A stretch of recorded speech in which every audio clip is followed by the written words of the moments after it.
Because I'm very full of grace, the Lord is with thee. Blessed art thou amongst women. Blessed is the fruit of thy womb, Jesus. Holy Mary, Mother of God, pray for us sinners now and at the hour of our death. Saint Mother, Pray for us. Father, Son, and Holy Ghost. Well, I think we're going to. You're going to be traveling. You're going to go something. I think we're going to Denmark. Yeah.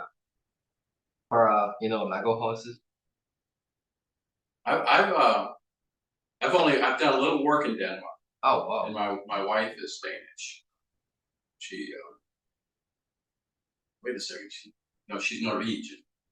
Her ancestors, Hansen, they were Norwegian. It's about second generation. Hmm.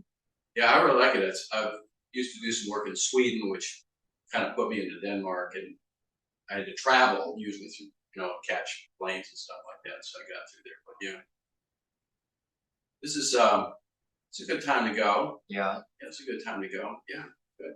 A little jealous, but it's okay. Okay, so what I want to do? Let's see. It's Tuesday.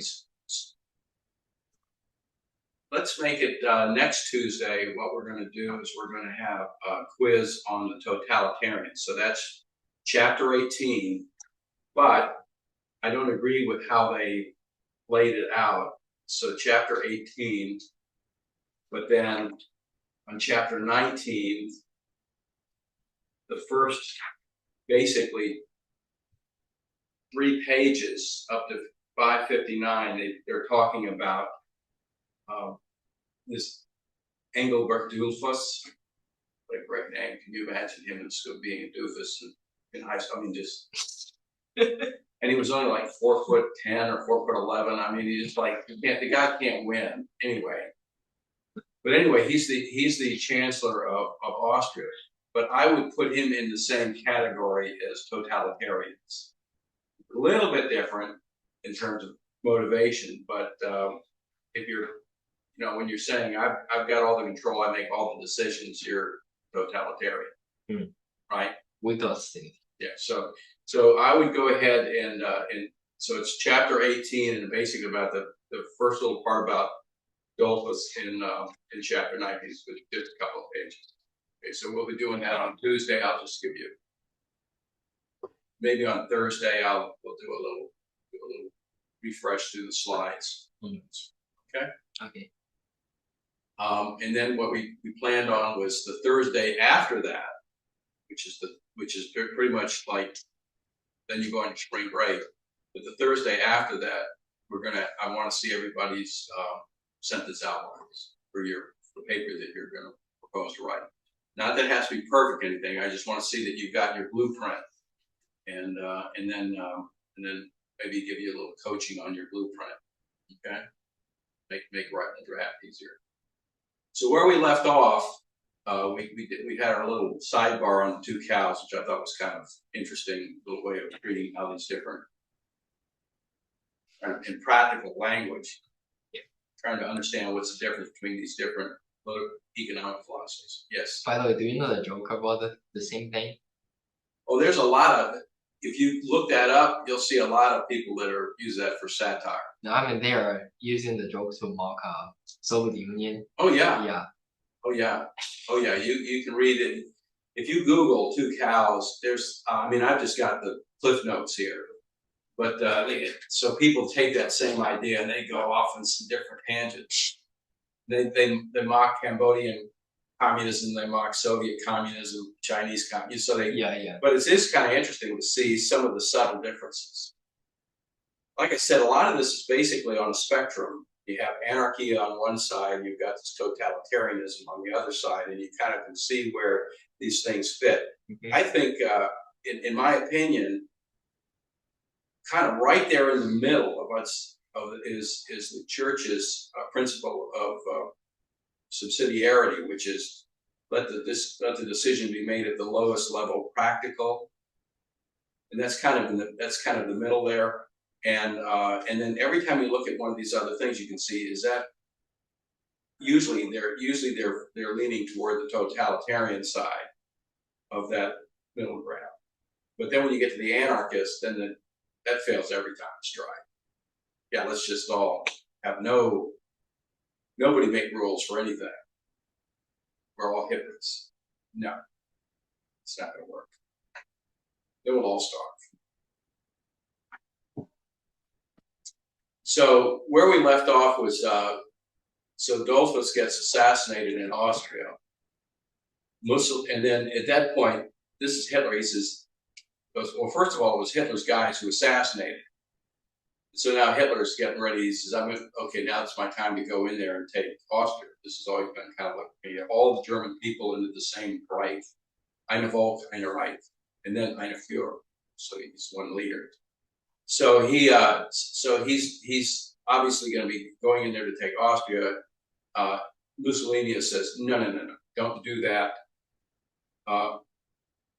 He's afraid that Hitler will also want the German-speaking people in Tyrol. So if you go up into the very northern part of Italy, up around where the Alps are, you speak German up there, and a lot of them have red hair. I mean, it's just Vikings came down. I mean, it's a different mix, but they're up there. So Mussolini says, okay, no, don't do that. So Hitler actually backs down. Not that he's not going to give up on his idea, it's just that this is not the right time. So then the Austrian totalitarian rules continues with Kurt von Schuschnigg. What a name, Schuschnigg. I would change my name. Is that a Germany name? It is, and there Schusch means to tell somebody to be quiet. And I don't know what Nig means in German, but or maybe there's a place, Schuschnigg. So then France joins Italy, Mussolini, in a pledge to protect Austria from Germany, and they're going to enforce the Versailles Treaty. So we've got to enforce this Versailles Treaty. But do they enforce this Versailles Treaty? No, they don't. You're going to see them absolutely it's all talk, no action. Mr. Ryan? Yeah. Some people are saying that the military uniform, the German military uniform, are the most elegant ones during World War II or something, because they're perfectly designed to fit each soldier. So that the color or the style is really. I mean, everybody they were form fit. Yeah, and also the Iron Cross stuff. Well, they had one thing is interesting. The idea of actually having manufactured clothing to be basically small, medium, large, and clothing would fit more people. Used to be up until about World War I. Everything was form fit. If you went to get a pair of shoes, you went to a cobbler and he measured your foot and he made shoes to fit your foot. Yeah. And so there was no factories that were doing this thing. As the industrialization came up, then people realized, really, I realize there's 6 billion different people here, but really there's 6 billion different sizes. So they they started getting into this, you have Yeah, that's why today they have 7.5, like the size or something. Right. Yeah. So all that sort of stuff. So I would believe that probably the Germans were being a little old school about we're going to have form fit the uniforms. I could believe they did that. Because the Americans didn't, by the way. The Americans by that time was small, medium, large. Because Hitler said he wants every single soldier to be kind of like enthusiastic when they see the uniform and they want to try them on. So it's kind of like a propaganda stuff. It is, and they were beginning that with putting uniforms on the Hitler Youth. So they were getting them all. They were getting everybody kind of already. This is their mind. We're the best. I don't think it's anything wrong with telling people, trying to get them enthusiastic about trying to do good things. But sometimes it's trying to get them enthusiastic. We're going to kill 50 million people. That's not a good thing. So in January 35, in March 35, so this is only just 2 months later, Hitler announces that Germany will no longer abide by parts of the Versailles Treaty. So in January, we're going to enforce the Versailles Treaty. 2 months later, Hitler just says, no, we're no longer going to abide by parts of the Versailles Treaty. And then immediately they begin building their military. And I'll tell you, there's probably no other people on the earth that can do a better job of building a military than the Germans back then. Right now, by the way, the French could beat the Germans. Today, German military has gone to absolute garbage. Really, I think it's still better than French. Oh no, No, they have let the Germans have gone completely woke, and they've just downsized. Their equipment isn't working. They're not really training. When I was over there in 1977 to to 80, was over there. And I looked around. I worked because I was an engineer, and I had to do a lot of work with German units that were there because engineering, support each other on those things. And every time I went around there, I'd look at their military and I look at ours. We were still getting over the fact that we were like, you can go to jail or you can join the army. We had a lot of not so good soldiers, but I would look at the two and I go like, uh-oh, this would not be good if we were fighting these people. The other thing that they did, and this is just a complete sidebar, the other thing that the Germans, the way they organized their army back then, they would have the same guy who was the first sergeant of that unit. And I could look at them, the first sergeants, they were like about 45 years old. that's not very old. Well, for a first sergeant, because, I'm not talking, that's like our E5s and E6s. Usually they were in their early 30s. Oh, And so they were about 10. What's going on here? What happened was that was their job for life.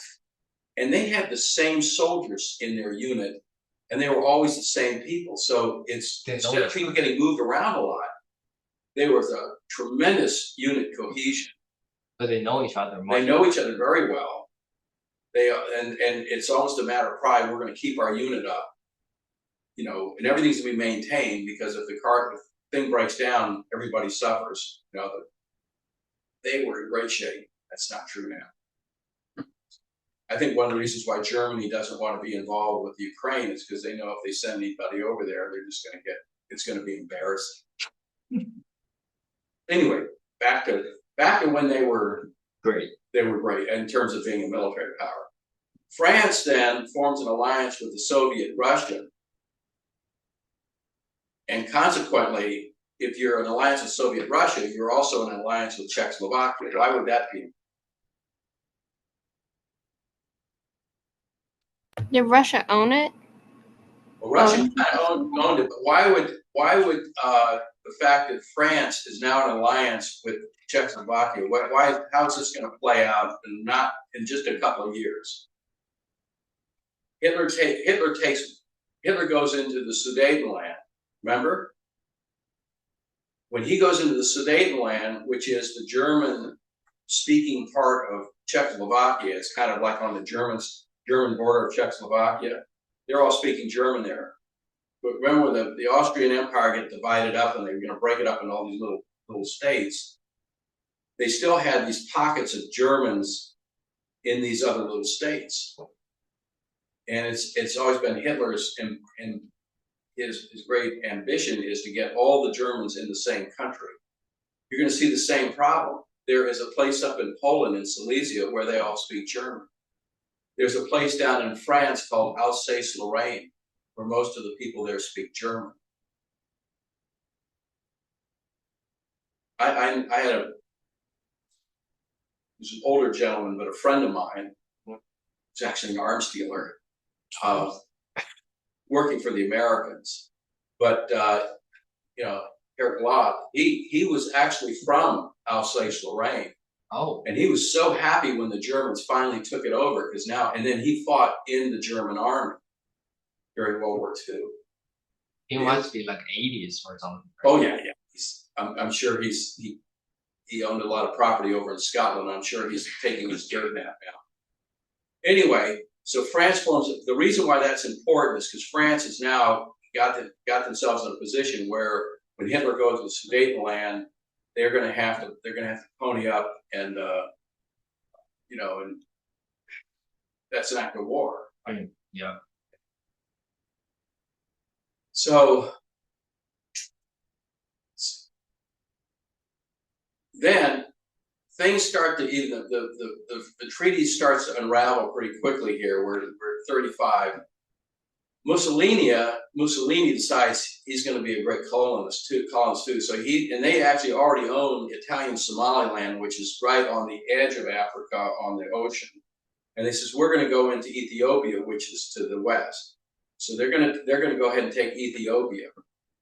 And the League of Nations now, Britain and France and all, they said, okay, we'll no longer, because he actually has a war with Ethiopia. He says, we're going to have an embargo. We won't trade with you, which means that Italy can't get the material they need to run their military. Okay.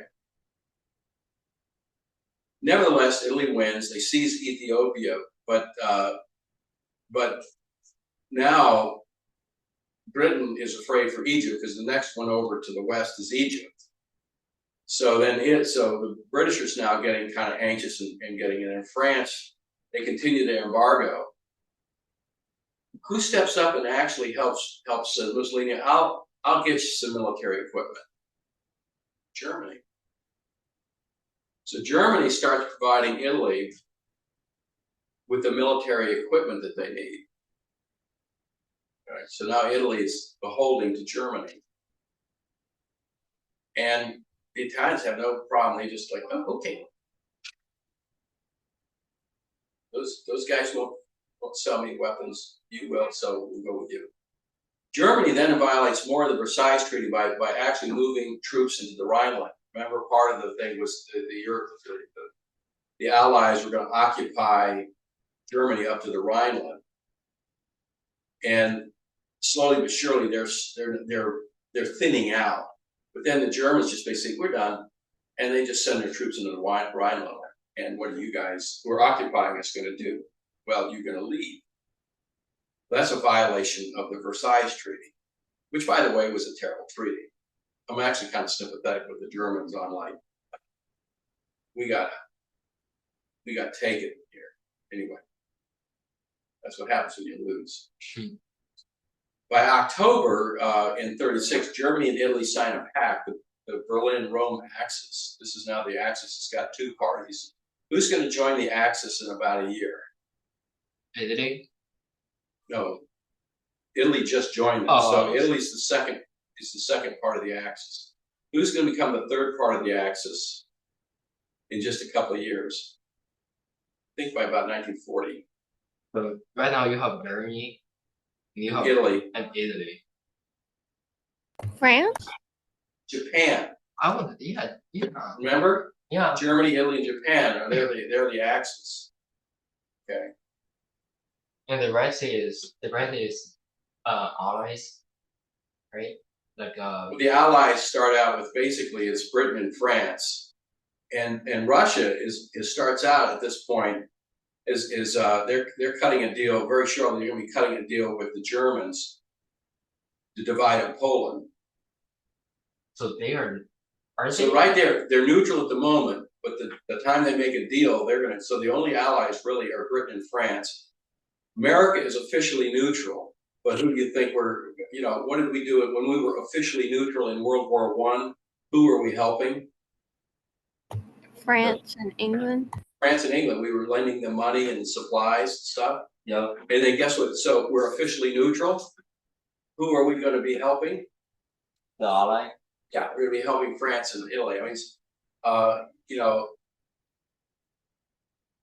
if you're going to be neutral, do the Switzerland neutral thing.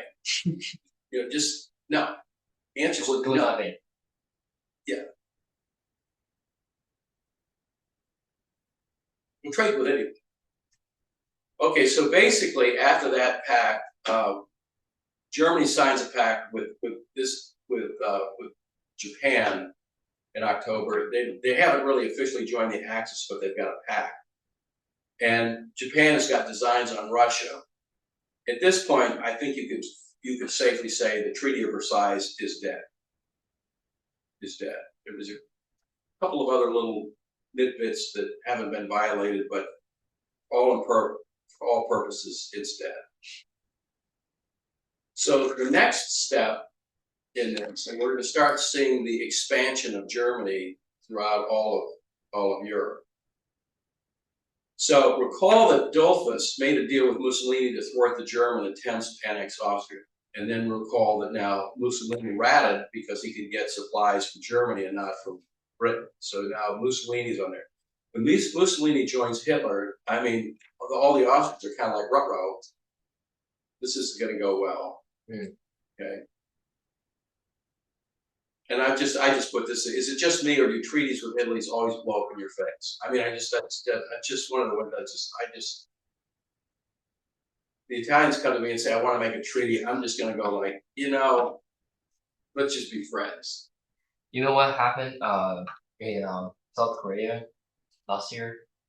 So the president got him in trouble for some sort of stupid thing he has I done. think it was some graft or something. Yeah, whatever. And the US, the UK, France, Germany, Italy, even Japan, they all have their troops, sitting inside the South Korea. Yeah.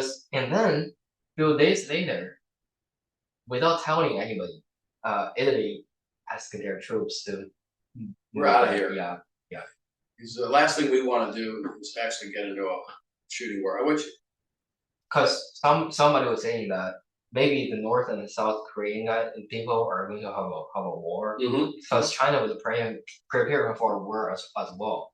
Right? So that's going to be one of the things that concerns me about the whole being an American over here is that I think the North Koreans are just nutty enough that they might fire nuclear rounds. Do they really have nuclears? Yes, they do. They do? They do. They're not. They're smaller and they're not on accurate missiles.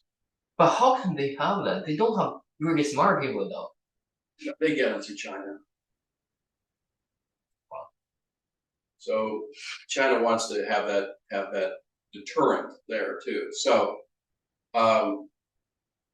and I wouldn't say that. I wouldn't say North Koreans are dumb. I mean, right now, just as their system does not allow them to achieve their potential. But one of the things that we have here is so that we can sleep a little bit better at night. We have gotten very good at coming up with anti-missile missiles, and we now have them so that you can put them on ships. The big challenge there was missiles with liquid fuel are very accurate. Missiles with solid fuel are not. It's just the way they burn and how you can keep things. The power. Yeah. Well, we've gotten so the solid fuel ones are just about as accurate as the liquid fuel. So now we have them on ships. So now what would happen is we can put these anti-ballistic missiles on ships, and if we think things are getting really hot over there, they sail over there and they can stop out in the ocean. Yeah. But if they'll shoot them down when they're on the way up. That's much better than shooting them when they're on the way down. Because the damage is less, right? Yeah, because at that point they're not the nuclear part's not even armed. Because when you're shooting them up, you don't want to have a live round. Oh yeah. In there, because if the rocket fails, that's really bad. Then you have a live round that falls on you. But that's I think we're within 20 years of making nuclear missiles obsolete. But the problem is, back to like 1990s, when the only scientist, the only Chinese scientist who actually knows the formula to make the nuclear weapons, when he dies, he burned all his notebooks because the government was pushing him so hard that he was like, you know what, I'm done with this. And right now, nobody can figure out the formula. So, well, unfortunately, we had some corrupt administrations on this side that were allowing. We actually gave them the technology for multi-entry vehicle, what they call MIRV. And the Clinton administration basically allowed that to fall into the Chinese hands. That's bad because that means you can send up one missile and drop 10 rounds as opposed to one missile, one round. Okay, well, anyway, maybe we'll see if we can get to that when we get into the Cold War, but we'll go ahead and finish this out. So, anticipating German pressure, the Austrian chancellor agrees to call Austria a German state. So, okay. So we all speak German here, which is a German state, and we're a legalized Nazi party because we're just kind of like we all get along. Well, That's not going to work out. So then there's an Austrian plebiscite regarding Anschluss with Germany. Well, Hitler's a little bit concerned that this vote might not go the right way. So what he does is, to avoid it, he tells Schlussnig to postpone the plebiscite and resign, and he does, because he's backing down. First of all, you're dealing with 6 million people in Austria versus basically now about 40 million people in Germany. So they're very much outclassed. In March 1938, Hitler just marches into Austria and declares an Anschluss. There's no plebiscite yet. But then, to sort of put some lipstick on this, he has a plebiscite, but it's not going to be a secret ballot. Everybody's going to show up at the town hall, and you're going to raise your hand. I vote for the Anschluss, or I don't vote for the Anschluss. And there's guys in gray uniforms watching to see who raises their hand and who does not raise their hand. Will they do anything to the people who don't raise their hands?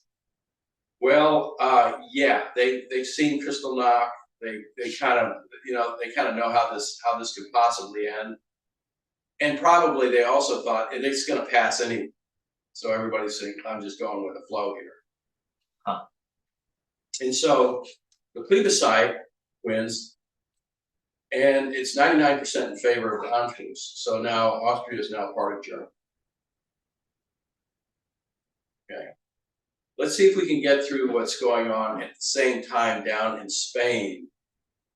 The Spanish Civil War is actually pretty interesting because there's a lot of misconceptions about it. In fact, a lot of the terminology that gets used between the Republican versus the rebels and all that stuff, you really do have to kind of watch it to see who's really doing what.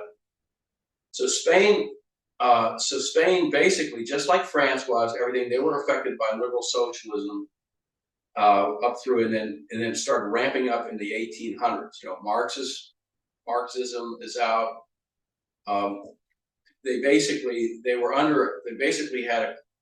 Their rulers were basically of the line of the Bourbon kings. Who were the Bourbon kings? Where were they? What country were they from?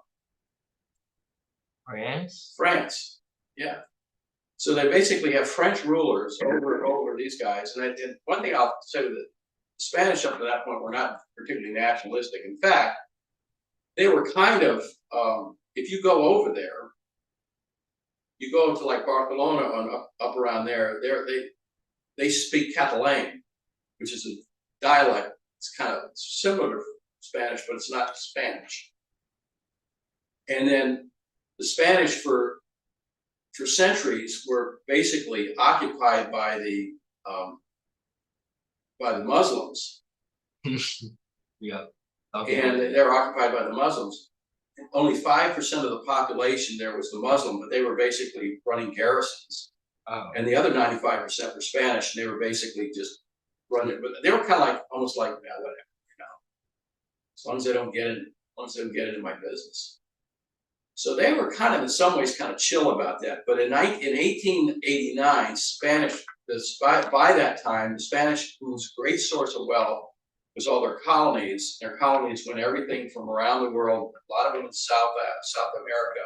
Some of them is all the way over in Asia, like the Philippines. Yeah. And so they had by that time they lost them all. In fact, I think the last one they lost was Cuba when the Americans kicked them out of Cuba. Maybe we should have left them in there. Maybe, but no, but that was also the reason was because, believe it or not, Teddy Roosevelt, he was very much into colonization too. We're just going to go take these colonies from these other people. Teddy Roosevelt, he's a Republican, but he was not a conservative. He was a liberal. Anybody who thinks that the fact that they were a Republican means they were automatically a conservative, that's not at all true. Anyway, Spain still managed to become prosperous, partly because they stayed neutral in World War I. There's a lot of people that want to buy their stuff because they're starving. They need stuff. But nevertheless, the socialists, when you see socialists in the context of Spain, think communist. So the socialists and the anarchists, And they're very anti-church. They think the whole problem that Spain has had for all these centuries is that it's Catholic. That's not true. No, it's not. And they get into the business of creating chaos. The military sets up juntas to run the local governments to kind of deal with this chaos. Junta, by the way, is Latin for jungere, which means to join. So the junta, we're going to join together to defeat Catholicism. Whenever you hear the word junta, I'm always fascinated by when you look up etymology of words that we use today and find out what their Latin root really meant. It's kind of like language changes. By 1923, Catalonia, this is Barcelona area, they want autonomy. Remember, they speak Catalan. And the socialists then push that so that they can get their autonomy. The reaction, the king appoints General Rivera to be a dictator of Spain. Recall the same, now this is in 1923. What was happening over in Italy in 1923? Mussolini. Mussolini had basically succeeded and was demonstrating to everybody in that area that being a dictator is really works. Well, works great. Yeah, until it doesn't work. Oh, Yeah. So what happens? So Spain is looking over there, and Spain always had a pretty good relationship with everybody. Yeah.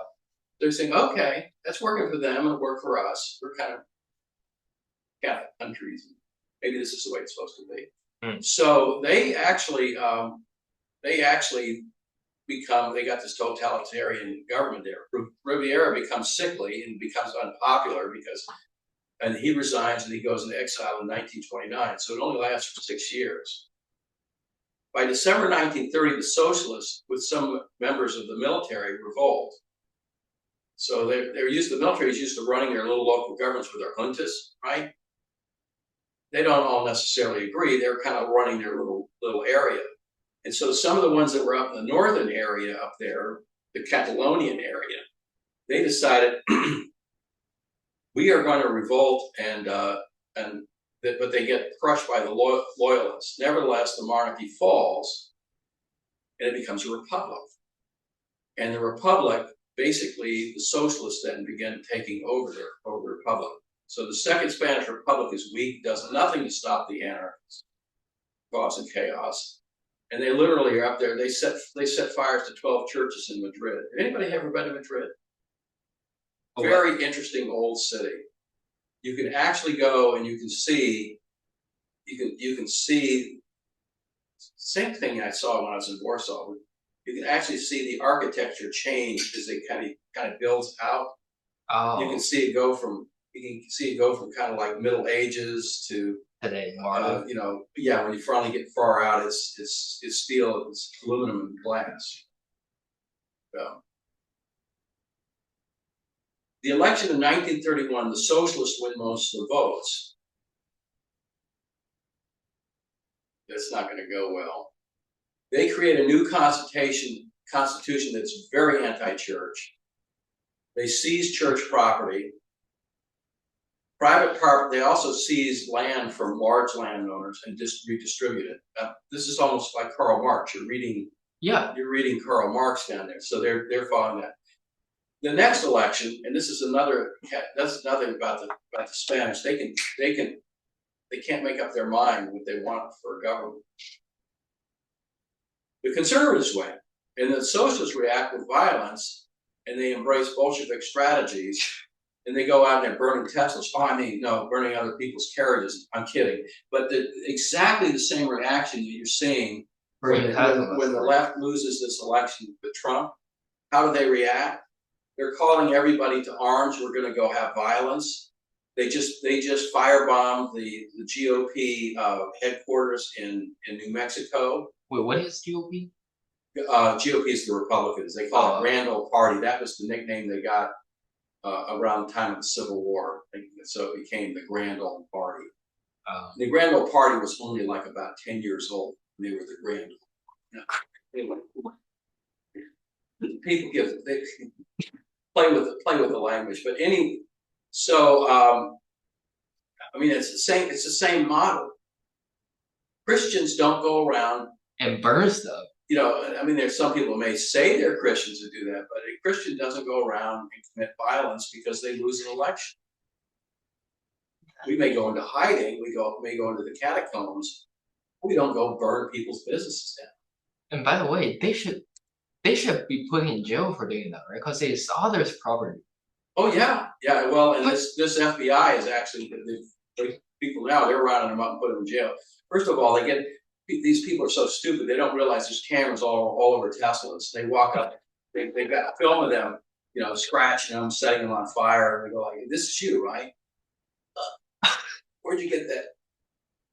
People are stupid. Anyway, so Spain splits into two factions, the Falange, which are very similar to the fascists in the way they're organized, and the Republicans, which are the communists.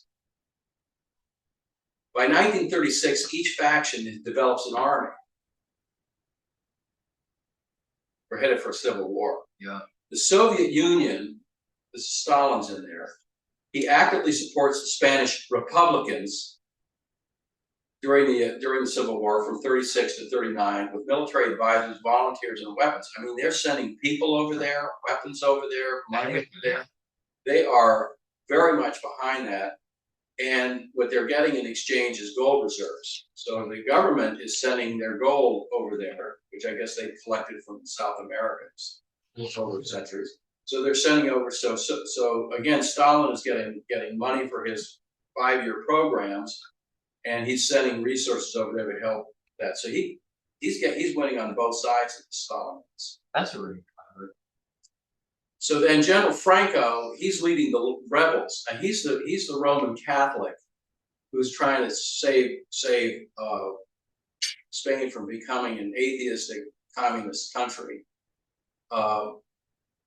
They control parts of northern Spain. There's a really part of northern Spain, way up there on the coast, is communist, and then Barcelona is all communist. And but anyway, they control a little part. They're getting their supplies from fascist Italy and from Germany. The Republic is getting all their stuff from Russia. They control basically Madrid and control down of most of the landmass of Spain.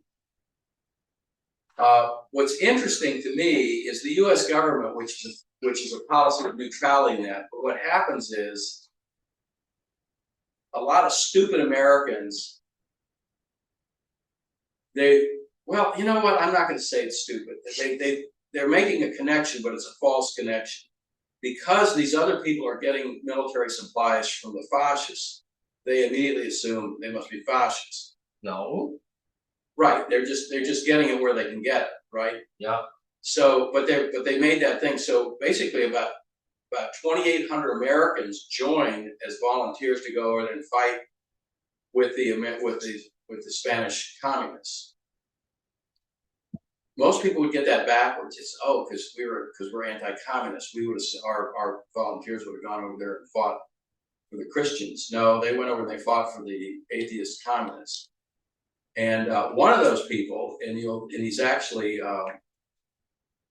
wrote a novel about this later on, was Hemingway, Ernest Hemingway. Oh, the Old Man at Sea? Yeah. Okay. And he was actually fighting with the communists over there. He went over as a journalist, and he wrote a lot of, like, 21 articles or something, got published over here, sympathetic of the Republicans. But eventually, and then, by the way, of that 2,800 Americans over there, 25% were killed in action. In 1937, Franco, he takes care of, he gets all of northern Loyalist territory.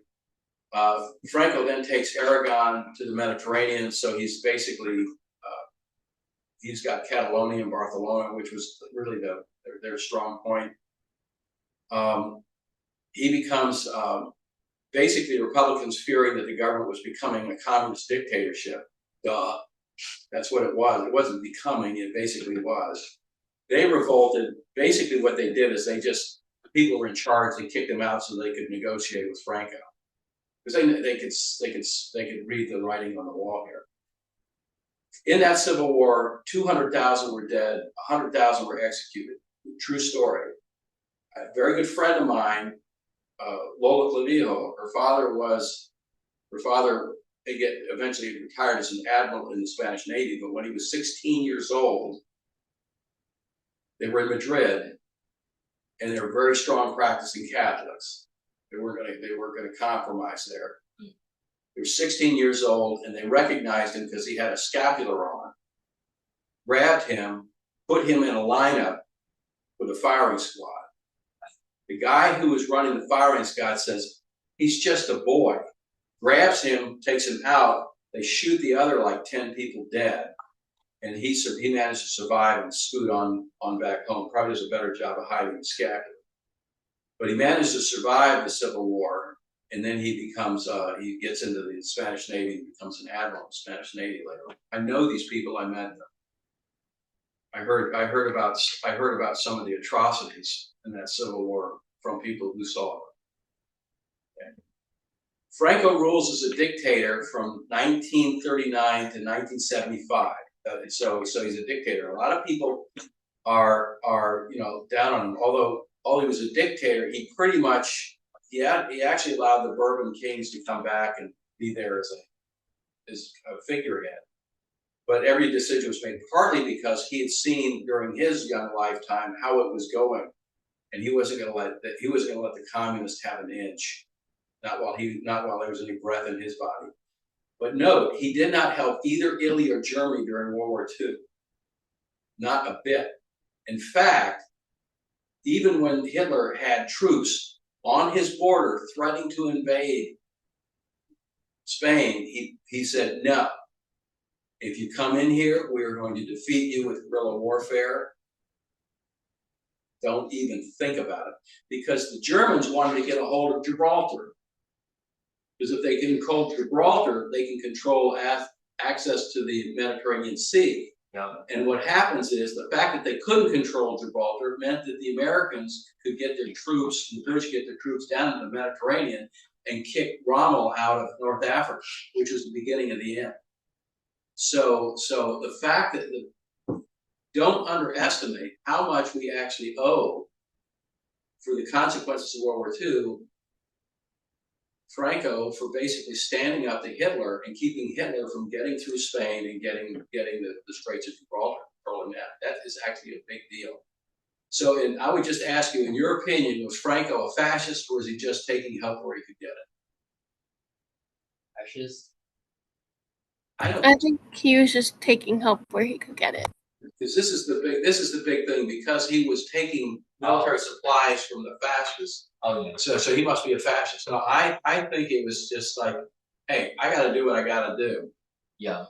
So I think that was it. So that's we're done. What we'll do is let's say tomorrow we'll do kind of a review of the no, I think it's tomorrow. No, tomorrow. We got further than I thought we'd do there. Yeah. Wait, we got further? You know what? I'll tell you what. I'm going to take you through the expansion that's going to begin World War II, and then we're going to, and then we'll do a review of the totalitarians, and then we'll have our quiz on the totalitarians on Tuesday, a week from today. Okay? Okay, thank Okay, we'll see you. you.